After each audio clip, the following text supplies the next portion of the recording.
I think the beautiful thing about my Muslim identity is that it connects everything again. So as torn as I might feel between different cultures, as torn as I might feel between my Austrian and my Egyptian identity, my North African, my European identity, I feel like my Muslim identity creates a space where I can be all of those things at once.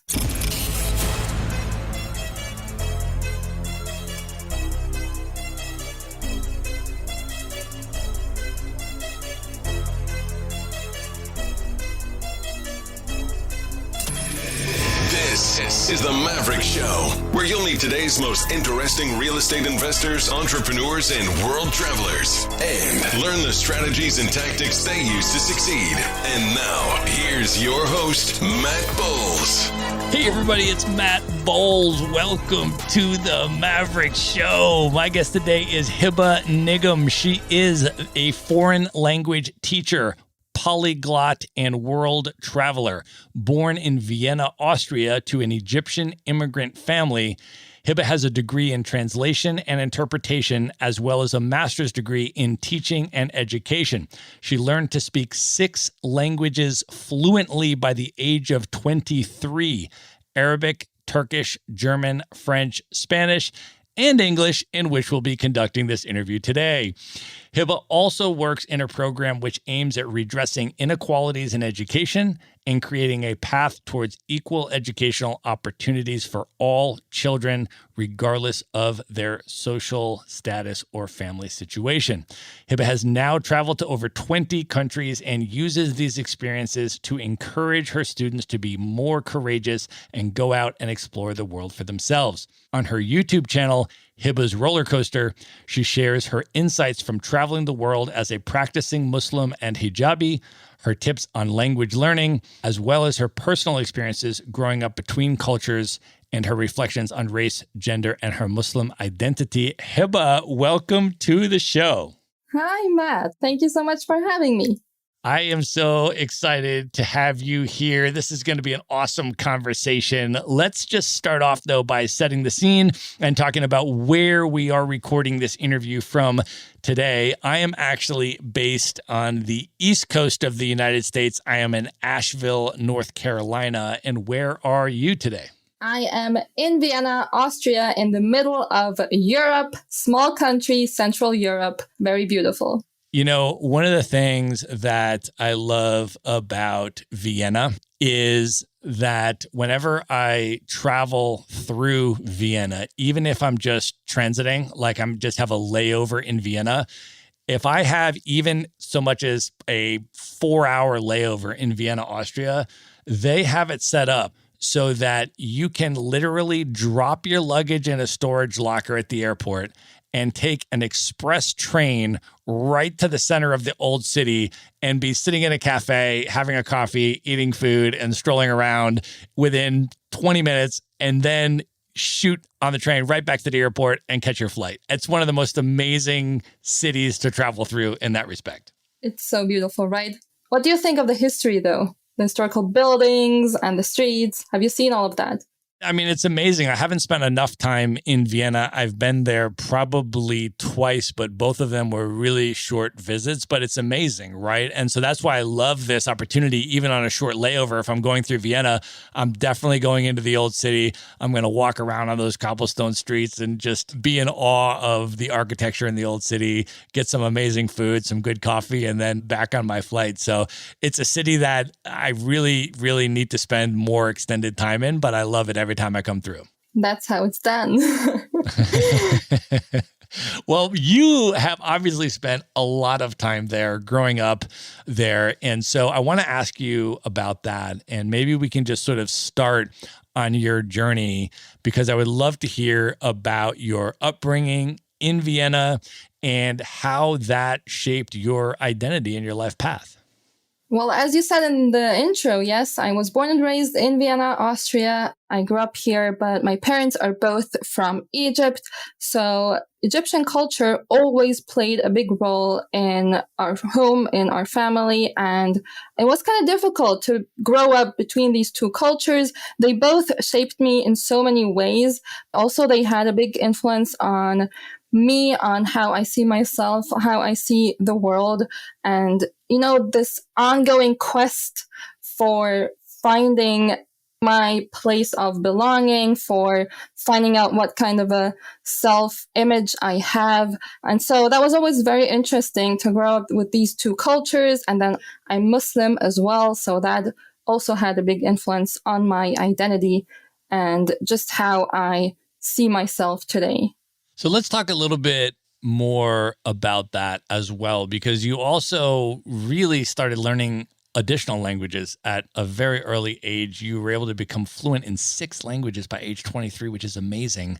Can you talk a little bit about how your interest in other cultures and other languages and world travel in general developed as you were growing up? So I guess it's probably my bilingual upbringing. So speaking German and Arabic as a child already. And then these questions of, how Egyptian am I? How Austrian am I?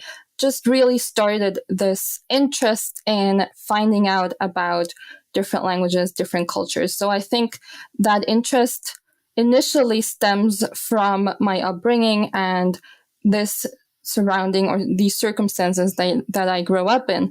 And then later on, I remember when I first started learning English, it was so fascinating to me to realize that there is basically another way of speaking. So you can say the same thing in a different language and express yourself differently, but still convey the same message. So realizing that at the age of, I think I was maybe like 8 or 9, really shaped everything that came after.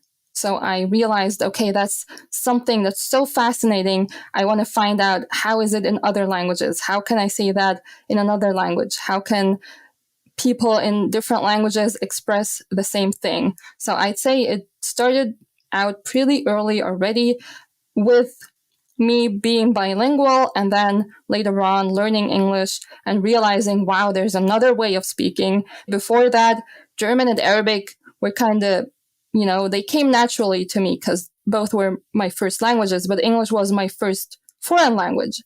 And then that kind of shaped everything after as well. So how did your interest in travel develop, and how did that dovetail with your language learning? What was sort of your world travel journey like?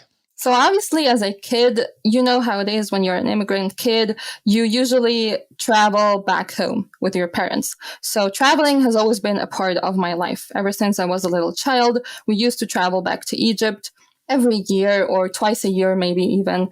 And then when I started learning other languages, I wanted to see these places. I wanted to speak to people who speak those languages as their first language.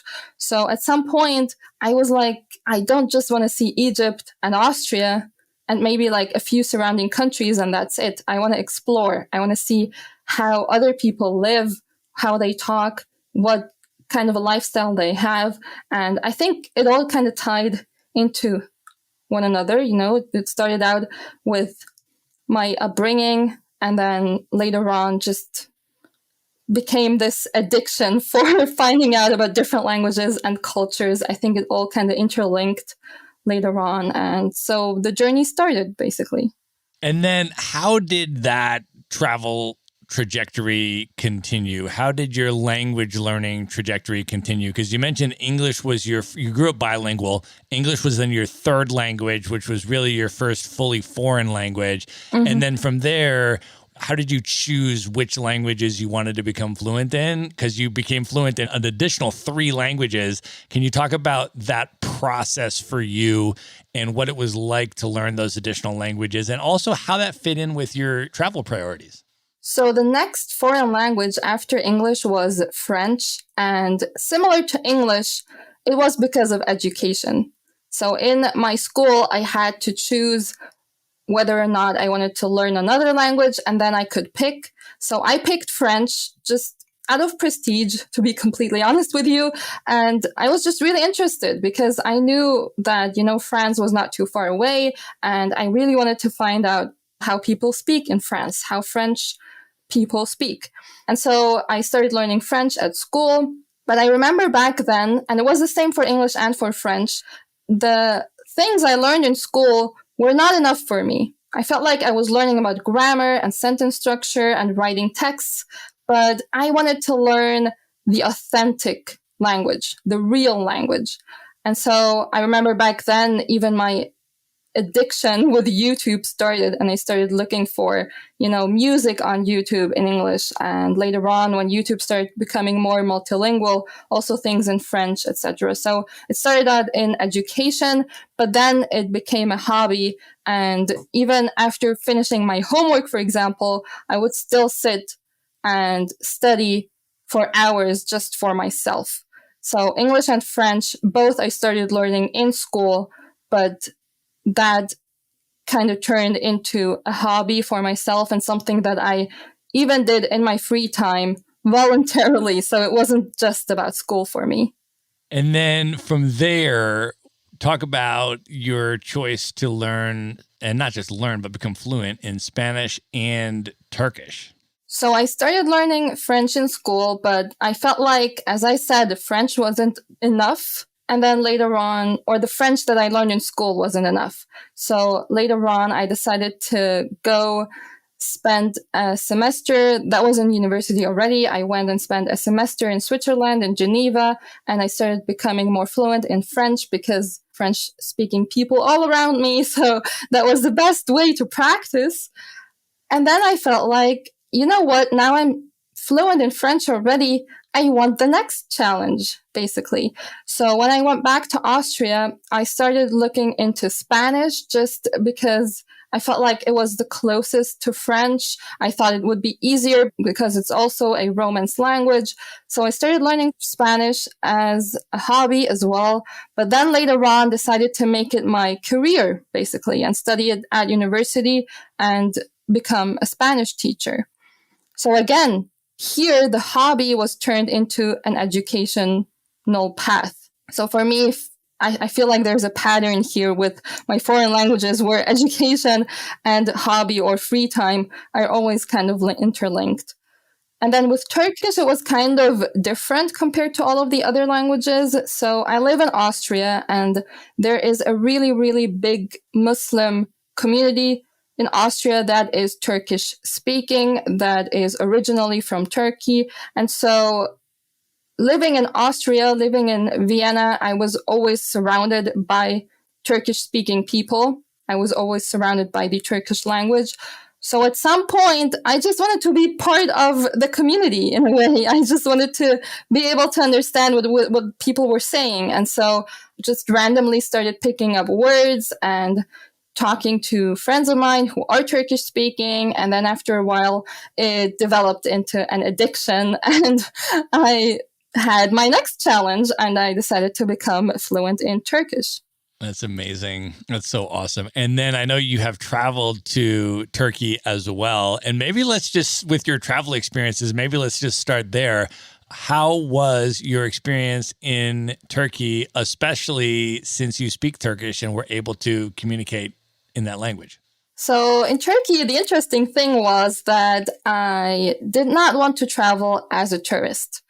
I actually have a friend who was born and raised in Austria as well, but her roots are in Turkey. So when she was traveling back home with her family, I just joined them and we went back to Turkey to visit her family there. So that was already a very real and authentic experience for me, which was really important for me because I did not want to experience the country as just a tourist.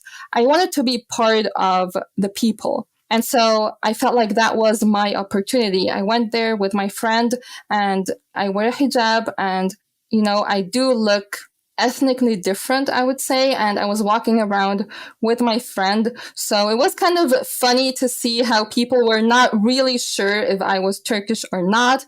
And I thought, why not try this out and just play with it? So I tried to speak with the best possible accent and try to imitate native like Turkish and just experiment and see if people will actually realize that I'm not Turkish, if people will just think I'm a Turkish speaker or a Turkish person who lives outside of Turkey, or if people will realize that I am actually not Turkish and I only speak Turkish as a foreign language. So that was a lot of fun to play around with this and just find out if I can be mistaken for a native speaker or not. And what was the result? Very different. So a few people thought that I was actually Turkish, which was a huge accomplishment in my eyes and just a big success. And sometimes people were kind of confused. They would be like, were you born like outside of Turkey? Or, you know, sometimes people thought that me and my friend, that we were sisters. So sometimes people would be like, well, your sister's accent is kind of different to yours. Why is that? So people were confused. Sometimes they thought I was a native speaker. Sometimes they felt like there was something else, you know, getting in the way. I think it also depended on how long I was speaking to them. If it was just for a few sentences or just a short conversation, I think it was okay. But, you know, having a longer conversation, people did realize that there was something else going on.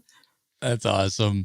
Well, I also want to talk about your experiences in Egypt. As you and I have discussed, I've also spent a lot of time in Egypt. And I'm really interested, though, in terms of how that was for you, because you mentioned that you grew up between cultures, right? Both of your parents are from Egypt. So you grew up in an Egyptian home, speaking Egyptian Arabic at home, but that was in Vienna, Austria, right? Exactly. So can you talk about, for you, how was your experience going back and spending time in Egypt?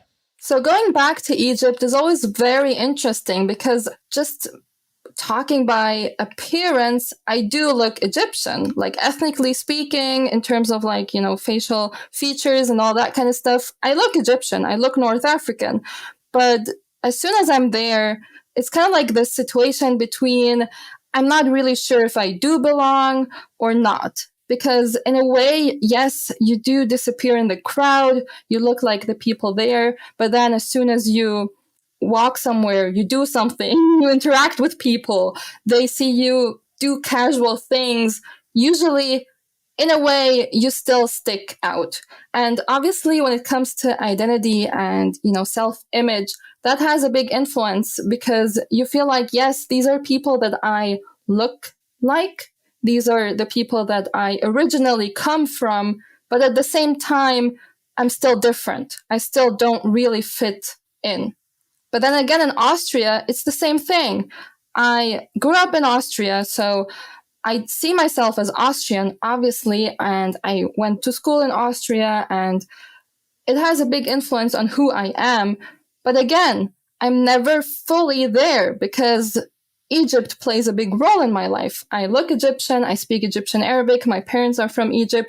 So that's what I mean when I say I'm torn between cultures. I never fully belong somewhere, but at the same time, I belong in both of these countries and both of these cultures. So it's kind of like this duality that you're never really left without. And can you also talk about your Muslim identity and the impact and importance of your Muslim identity, particularly as you are traveling to all of these different countries and what that means to you? As I just said, being Egyptian and Austrian at the same time creates this duality and these struggles between two different identities in a way. But the beautiful thing about all of this is that I feel like my Muslim identity ties everything together again. Because when it comes to Islam, when it comes to me being Muslim, it doesn't really matter how I see myself. It doesn't really matter if I'm Austrian or Egyptian. It only matters that I'm Muslim. And so when it comes to traveling, I feel like I can connect to people from all around the world, from all kinds of different cultures in all kinds of different places. by the mere fact that we're all Muslim and that we all follow Islam. So I think the beautiful thing about my Muslim identity is that it connects everything again. So as torn as I might feel between different cultures, as torn as I might feel between my Austrian and my Egyptian identity, my North African, my European identity, I feel like my Muslim identity creates a space where I can be all of those things at once. I love that. You know, one of the things that I've always appreciated so much about Islam is this concept of the Ummah, right? Mm-hmm. Which is exactly what you're describing, which is this transnational, global community, which is not separated by nation states and boundaries and borders and languages. It's this global concept of being part of a Muslim community, regardless of country or language or anything. And I think it's such a really beautiful and amazing concept. And I think actually that would be a great transition point to ask you about your trip to Saudi Arabia and the pilgrimage that you made there. Can you talk about that and your experience there? As a Muslim, it's every Muslim's dream to go to Saudi Arabia at some point, to go to Mecca and Medina and have this experience and just explore your spirituality on a different level. And so when I went the first time, I was super excited to experience that. But when I went there, it actually was much, much, much more beautiful than I thought it would be because of everything that I just mentioned, basically. There were so many different people there from so many different countries and so many different cultures and languages. People dressed so differently, and even the food was so different, the snacks that people had.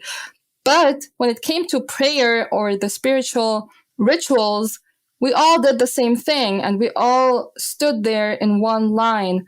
And it didn't matter where we were from. It didn't matter what languages we spoke or what we looked like, what our skin color was like. So that was such a beautiful experience to kind of like see all these feelings that I had in terms of my Muslim identity, tying everything together, to see that in such an image and to see that in real life with these people in that place. That's so amazing. That's really, really awesome. Well, I want to ask you about some of your other travel experiences as well, because you've actually been to a lot of places that I have not been. And although I've been to Morocco a couple times, I have never been to Ceuta. And I know that you have not only been there, but you actually did your entire master's thesis on Ceuta. And I'm wondering if you can just start off very basically for people that have never heard of Ceuta, where is it? And, just sort of contextualize it. And then I would love for you to share about your experience there. So Ceuta is basically a Spanish enclave, which is on African territory. So geographically speaking, it's on the African continent, basically at the Moroccan border. It's part of Spain. It is Spain, Spanish land. And so that was really, really interesting for me because it's a very small city. Not many people know about it, but going there was such an interesting experience to see how history is so visible in Ceuta's streets. You have so many different people who live in that place. For example, you have the Christian Caucasian community, but then you also have the North African Arabic speaking community. And then you have a Jewish community, you have a Hindu community, and they all feel connected to that place by being from Ceuta, by being Spanish on Spanish land, basically. And it was just so fascinating to see these dynamics in such a small place.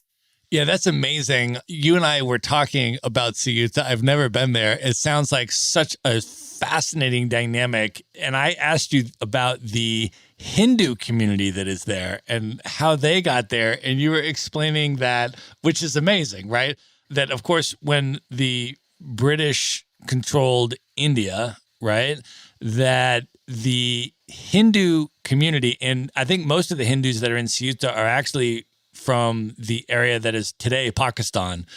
and that they came over there in the way that folks distributed around the world to a lot of the other places that the British had colonies on. But Morocco was not a British colony. So you were telling me that they came to Gibraltar, which is a British-controlled area in Spain, and then from there took the ferry over to Ceuta. And so now there is a Hindu community in Ceuta originally from modern-day Pakistan. So that is like unbelievable. What a fascinating place. It's so fascinating. And I even went to the temple there and spent time with the Hindu population. And it was just so fascinating to see that these are just a few numbers, a few families that live there, but they carry that history and they are proud of that history. And also the fact that the population in Ceuta is mainly Christian and Spanish speaking. And on the other side, they have the North African Arabic speaking community. But the Jewish and the Hindu community are actually very small in terms of percentage, but still, they always talk about the four communities. They put them all on the same level and say, we are Ceuta and we have these four communities in our small city. That's so amazing. I need to go there. I think that's one of the most interesting parts about travel, right? Is when I go to different places, a lot of the times I'm so pleasantly just surprised and interested in all of the different immigrant and diasporic types of history that exist in those places, right? I mean, just talking about the Indian diaspora in general, when I was traveling through sub-Saharan Africa, and I was just in West Africa for about 3 months in 2019, I mean, the Indian communities in places like Nigeria and Ghana, I mean, it's just amazing. You know, the Indian restaurants and the Indian food and the culture. I mean, Kenya as well, right? Like substantial Indian community there. And the way that they have connected with, you know, the country that they're in and the culture there, but also retain so much, you know, from their culture and originally. And it's an amazing, amazing thing to see. I think it's such an important part of travel is to understand those histories of how all those different groups got there and all the different variations on identity that they have. Absolutely. And I feel like learning about these different things and learning about these different cultures makes you understand yourself better as well. So you are learning about different people, you are learning about different cultures, but also because there are so many doors opening, there are so many new things that you're learning, I feel like you're also exploring yourself. So traveling and just getting out of your comfort zone makes you understand yourself better and the places and the people that you meet along the way. So I feel like that's so fascinating about traveling. It does so much to you in terms of your own self-understanding, your own self-image, also in terms of your perspective on the world and on different people, on different cultures and languages. Yeah, for sure. I also want to ask you about another place that you've been that I've not been, and you have gone to Finland. And I wanted to ask you about how your experience was there. That was a very interesting experience because when we went to Finland, we were a group of girls who had all met somewhere else before that. And every one of us was from a different place. And there was only one girl who was actually from Finland. And she was the local, basically showing us around. And so when it comes to Finland, I'm not sure if people know that, but they don't really have a big immigrant community. There are a few immigrants, yes, but not very much, but not very many. So when I went to Finland, I knew that I was going to stick out. So to be honest, before I went there, I was a bit worried. I did not know how people will react. I did not know how things were going to be. But in the end, it was such an interesting and beautiful experience to see a new place. People were super friendly. And my friend's family, they had a cottage basically in the middle of the forest with no supermarkets, no internet, no anything, basically. So it was just the four of us in the middle of the forest and in that small cottage with a beautiful lake. and the trees and in the middle of the nature. And it was just so beautiful on so many different levels because, again, I was shown that I had all these prejudices beforehand. And then I went there and I had one of the most beautiful experiences in my life. And I did not have to be afraid of going there because I felt like I was going to stick out or people were going to discriminate against me or, not really know what to do with someone that looked so different. But in the end, it was such a beautiful experience. And I'm so happy that I went. And I can only recommend that people should try out these different experiences and also choose locations that are maybe not as typical when it comes to traveling or visiting other places. That's amazing. I want to ask you to sort of expand on that a little bit because one of the things that you and I have talked about and that you mentioned to me is that one of the drivers for you and a lot of what you do has been the global negative perception, stereotypes, representations of Muslim women. Can you talk about how that has influenced your life path and what you do and how you do it? I think the interesting part about being a Muslim woman that wants to travel is that there are two kind of powers that have to work against one another. So on the one side, you have the global islamophobia, which is a fact. Unfortunately, it is the truth, and it's something that you have to deal with. And on the other side, you have the old traditions that kind of still have their influence. So even for many Arab / Turkish, Eastern, Muslim families, it's still not a very natural thing that a Muslim female would travel that much.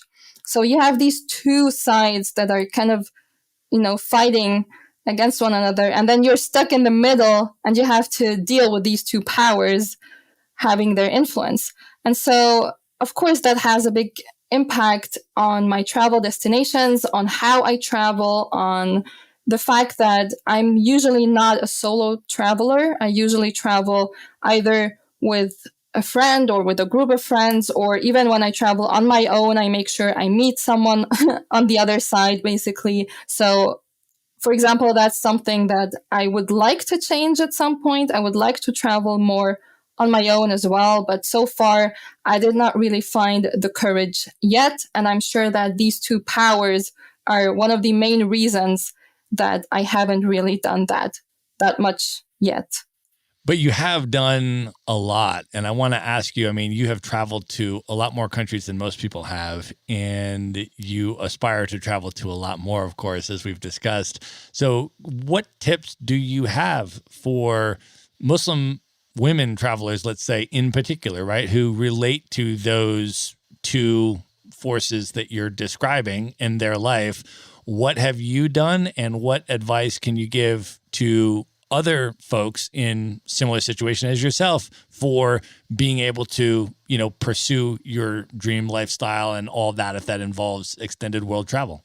I think the first advice would be to not be afraid and just have the courage to do new things and to break out of the system and to get out of your comfort zone, even if it's difficult, even if it means that you have to withstand these two forces, but just get out and do whatever it is that you want to do.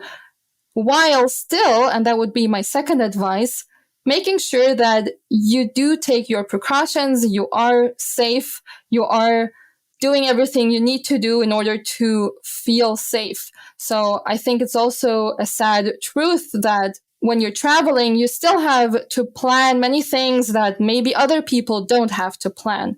For example, I would never go to a place without knowing beforehand where I will be spending the night, because that's something that's very, very important to me. I need to know where I will be sleeping. I need to know where I will be staying for the time that I am in that country. So yes, make sure that you have a plan, make sure that you know what you're doing, but at the same time, be courageous and go out and do it. Even if it's something that people haven't done before you, there's always someone that has to start and someone that has to take the first step.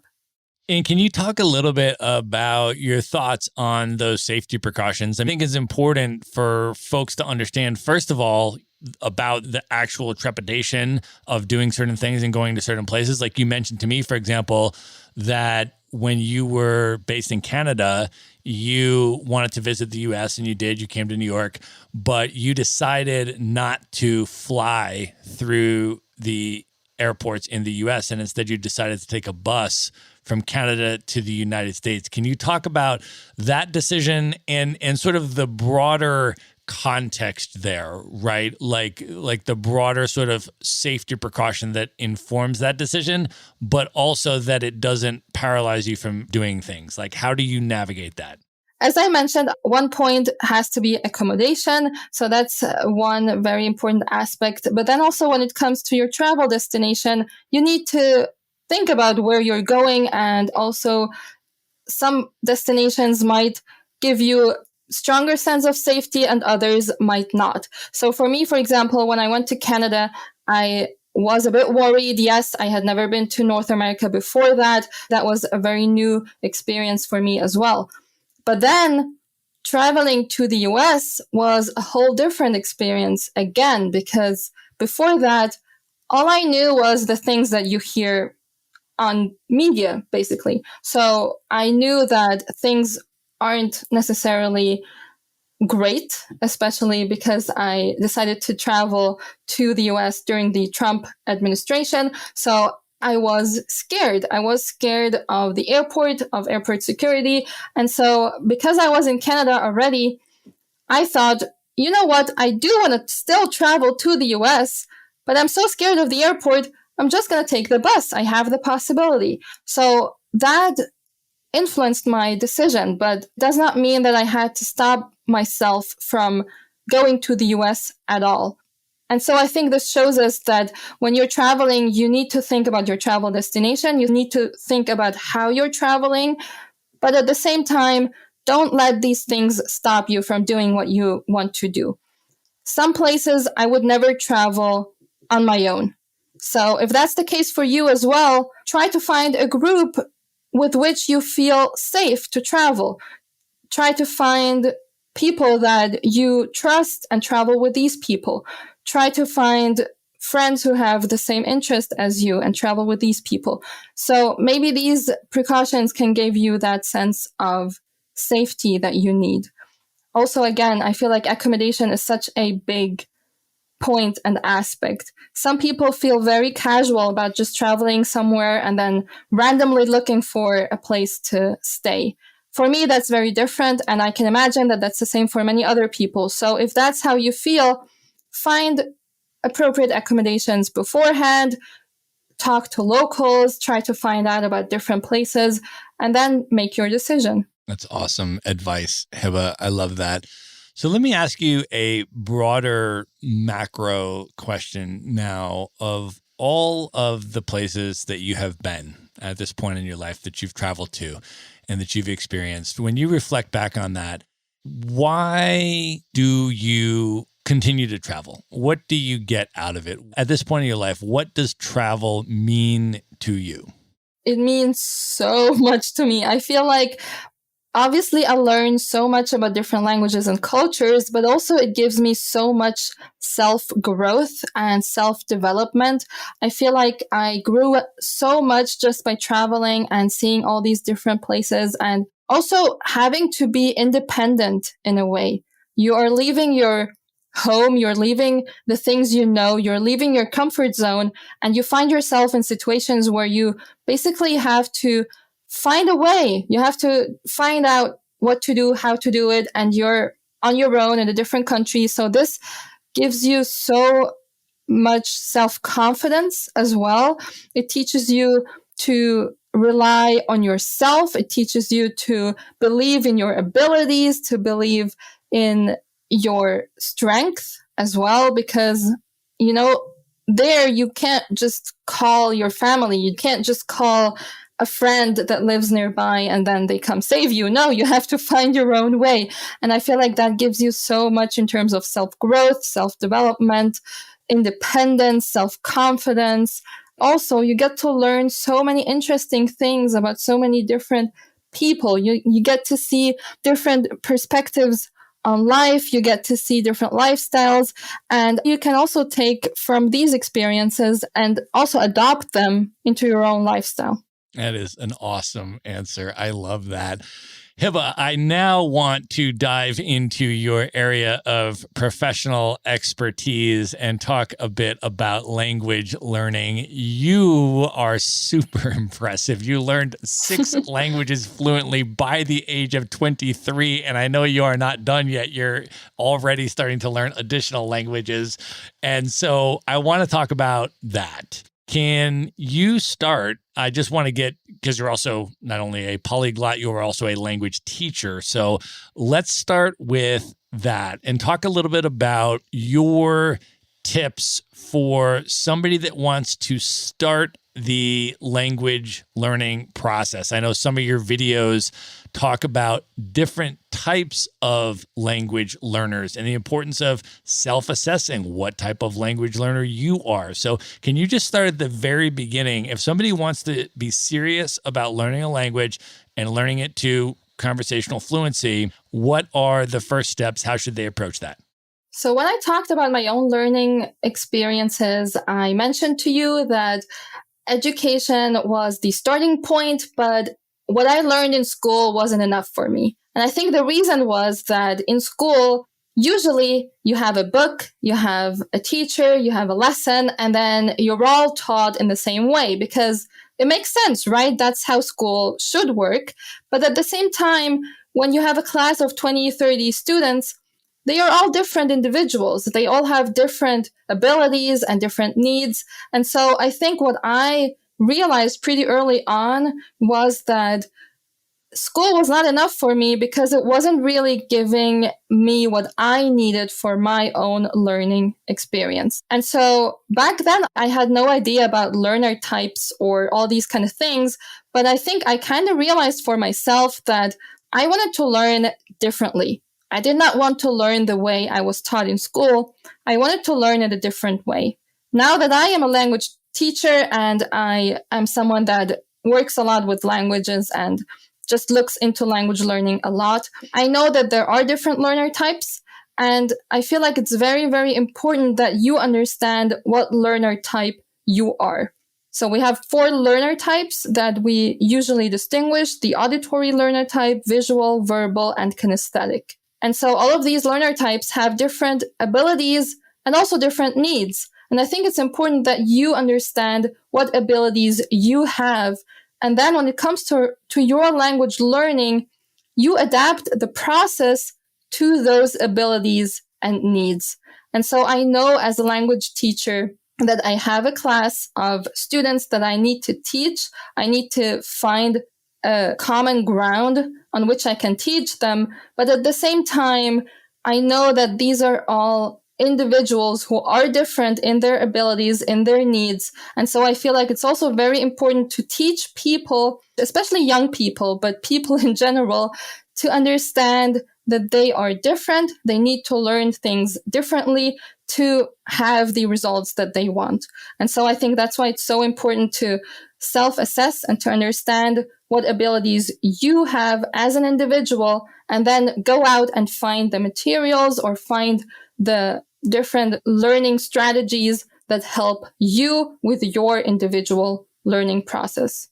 I think that's really important. And then once folks do that and they have a sense of what type of learner they are and what works best for them, what tips do you have for accelerating their language learning process, getting to that fluency level as swiftly and efficiently as possible?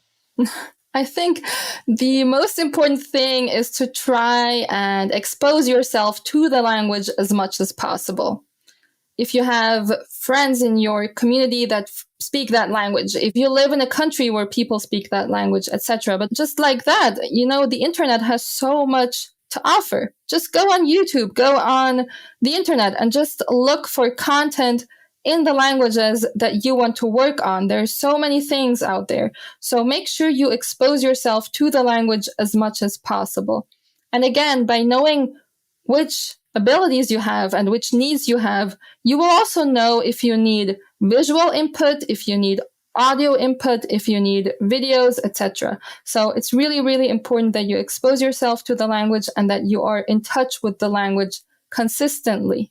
And then what tips do you have, Hebah, for really refining your accent and pronunciation and speaking more like a native? I feel like listening is very, very, very important. If we think about how children learn a language, usually they just listen to their surroundings. You know, you don't sit down with a child with a book and tell them about grammar. No, the child just lives around people, listens to them, and at some point starts to speak like them. So I feel like when you want to learn a language and you want to speak like a certain people, you have to listen to them first. So it's really, really important that you get that audio input, that you listen to people. If you are someone that is very visual, you can even have a look at different softwares that show you where in the mouth certain sounds are produced. For example, you can find out how certain sounds are produced differently in different languages. So I think it's really important to focus on the sounds, but also on the intonation and the melody. So that's also a point that many people kind of ignore or not really pay much attention to. But sometimes the intonation is much more important than the actual pronunciation. So I would say these two are very important, and these two can only be defined and worked on with audio input. So make sure you listen to as much as possible, I would say. If it's music, if it's movies, whatever audio input you get, all of that is very, very valuable. So make sure you get that input. And at some point, you will see the results. You will try to sound like these people. You can try and imitate them. And at some point, you will see the results. And I'm sure your pronunciation will be much, much better than before. Yeah, I think that's really good advice. And I think it's really good, too. Like one of the things that I found over the years as I've studied different languages for shorter periods of time. I mean, I haven't gotten to the fluency levels that you have in these languages, but when I go and stay a place for a while, I want to at least learn some of the language so I can do basic communications with people. And, you know, when I was studying Arabic, for example, one of the first things that I noticed about the Arabic language is that it has probably about 5 sounds, meaning like pronunciations of particular letters, 5 sounds that we do not have in English at all. That's so true, yeah. They do not exist in English. And so if you've only spoken English, right, like it's different learning Arabic than it is learning, say, a Romance language, right? Because if you're learning Spanish, there are different ways that people pronounce things, but, you know, you might roll your R's a little bit or learn how to kind of do some of that stuff. But that's different, I think, from learning a brand new sound that is literally not in your language, right? So for me, when I started learning Arabic, you know, a lot of it just breaks down a lot more simply than you think, right? Like at first, if you look at the Arabic script and you've never seen that before, you're like, wow, that looks really different from English letters. But then you realize, oh, it's just an alphabet which has around the same number of letters as English, and you just put them together this way, and this is how you write. And all of a sudden you can read and phonetically sound things out and all of that. But I think in terms of the speaking part, like for me, I was like, okay, there's about 5 sounds in this language that we simply do not have in English, and I need to teach myself how to make those sounds and to do them properly. So I was like, that's literally the first thing that I'm doing. I'm just going to practice these 5 sounds. And once I say them properly and I can put them into whatever it is that I'm saying, all of a sudden I would get this, even if I was just saying something super simple, like just like a 1-sentence thing, if I was saying it and I was pronouncing those particular sounds that we don't have in English properly, all of a sudden people would be just like, wow, your Arabic is amazing. I was like, it is? I hardly know any. But that's the trick, you know? That's how you trick people into thinking that you are actually awesome at the language. And by gaining that confidence, you actually become even better at the language. So it's just a positive situation for all of you. So that's how it is with learning languages and pronunciation, I would say. Yeah, that's awesome. Well, I want you to talk a little bit now, Hebah, about your YouTube channel, Hebah's Roller Coaster, and what type of content you're putting out there and what folks can expect when they come and check out your channel. So as a teacher, it's obviously one of my main aims and goals to encourage my students to be courageous and try out different things and do different things.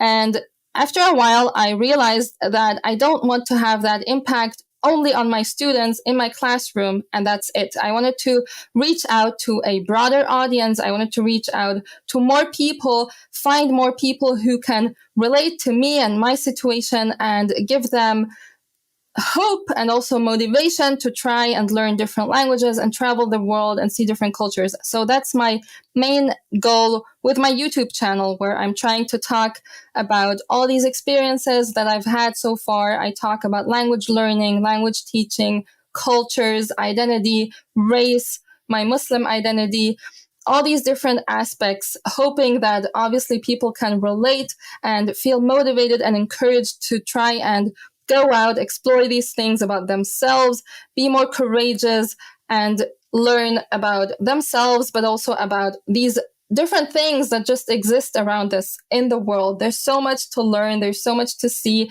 And basically, that was the main intention with this YouTube channel. I wanted people to relate. I wanted people to feel encouraged and motivated. And I just wanted to create a positive space where we talk about languages and cultures and identity, where we learn from one another and where we just find out what is out there together on this platform. Well, I think your YouTube channel is awesome. You have it broken out into playlists of different categories. So if people want to go and learn languages and get your language learning tips, they can just go to that playlist and watch through that. If they want to hear your travel experiences, if they want to hear your social and political reflections and commentary and all that, there's a playlist for that. So I love how you have it broken out. I've definitely learned a lot from checking out your YouTube channel, and we're going to link it up in the show notes so that all of the listeners can go and check it out and connect with you there as well. And Hebah, at this point, are you ready to move in to the lightning round? I am ready. Let's do it. The lightning round. What is one book that has significantly influenced you over the years that you'd most recommend people check out? It's so difficult to just pick one book. I would say I'm usually someone that loves anything autobiographical, anything where people talk about their cultural identity and experiences. So one book that I have been reading and enjoying a lot recently is the book Born a Crime by Trevor Noah. I love how he's talking about apartheid South Africa and growing up in these dynamics. So books like that, I would suggest that book to anyone that wants to read something very interesting about cultural identity and just how the societal situation can have such a big influence on people's self-image. Awesome pick. All right. If you could have dinner with any one person who's currently alive today that you've never met, just dinner and conversation for an evening with that you and that person, who would you choose? Well, you know, having mentioned Trevor Noah's book, I have to say Trevor Noah, but I would also mention Prime Minister of New Zealand, Jacinda Ardern. She's very impressive as well. Nice. Those are really good picks. All right, Hebah, knowing everything that you know now, if you were able to go back in time and give one piece of advice to your 18-year-old self, which would not be very far back in time, but but you have done a lot from 18 till now. So what advice would you give to 18-year-old Hebah? Just do it. Be courageous. That would be my advice. Awesome. All right, of all the places in the world that you have traveled up to this point, what are your top 3 favorite travel destinations you'd most recommend people check out? This is such a difficult question because usually I would tell people to just go everywhere and anywhere. But I think definitely Egypt. I know I'm being biased because I'm originally Egyptian, but Egypt is a must. And then Morocco was very impressive as well. And then any place in Europe. I think there are just so many places in Europe that people have to see. Spain is very, very impressive. Lots of history. Very beautiful. Awesome. I agree. I've been to all three of those places multiple times because I keep going back because they are just as amazing as you described. So I think those are really, really good picks. All right. Final question, Hebah. What are your top 3 bucket list destinations? These are places that you've never been. They're the highest on your list. You would most love to go. So number 1 is Mexico, I think. I'm super interested in seeing Mexico. I have never been to Latin America, so that's definitely on my bucket list, one of the very first destinations. Then I would say Mali. I'm very interested to see Mali. And, well, what's my number 3? I would say maybe Japan. Japan would be very interesting too. Those are awesome picks. I've been to Mexico and I've been to Japan. I've spent a bunch of time in those places, so I can absolutely give you some tips when you're ready to start planning your trips there. I'd love that. I've not been to Mali, though. Can you talk about your interest in Mali and why that's so high on your list? Just like the culture and the stories that I heard about the people and the lifestyle. And I've had a few friends travel there and the pictures are so beautiful. And I've heard the best stories. So I'm just so excited to see what this place has to offer. And I just want to meet the people and just experience the culture. That's so amazing. That's really, really awesome. All right, Hebah, this was such an amazing conversation. I want you to let folks know how they can find you, how they can follow you on Instagram, how they can come and check out your YouTube channel. How do you want people to come into your universe and connect with you? Well, first of all, I want to thank you, Matt, so much. This was an awesome conversation. I loved it so, so much. And if people want to find me, so I have an Instagram page called Hebah's Roller Coaster as well. On YouTube, obviously, my channel is called Hebah's Roller Coaster. And you can also email me at hebahsrollercoaster@gmail.com. Amazing. We are going to link all of that up in the show notes. So folks can just go to one place at themaverickshow.com. Just go to the show notes for this episode. And there you will find all of Hebah's social media handles and the links to her channels as well as her email. So you can connect with her. Hebah, this was amazing. Thank you so much for coming on the show. Thank you so much for having me. It was amazing. All right. Good night, everybody. Be sure to visit the show notes page at themaverickshow.com for direct links to all the books, people, and resources mentioned in this episode. You'll find all that and much more at themaverickshow.com. Learn how Maverick Investor Group can help you buy cash flowing rental properties in the best U.S. real estate markets, regardless of where you live. Schedule a free phone consult today at themaverickshow.com/consult. Now you can buy rental properties with tenants and local property management in place, so you don't have to be a landlord or a rehabber. To get your questions answered and discuss how Maverick Investor Group can help you meet your real estate investing goals, schedule your free phone consult today at themaverickshow.com/consult. If you like podcasts, you will love audiobooks, and you can get your first one for free at themaverickshow.com/audiobook. Whether you want the latest best-selling novels or books on investing,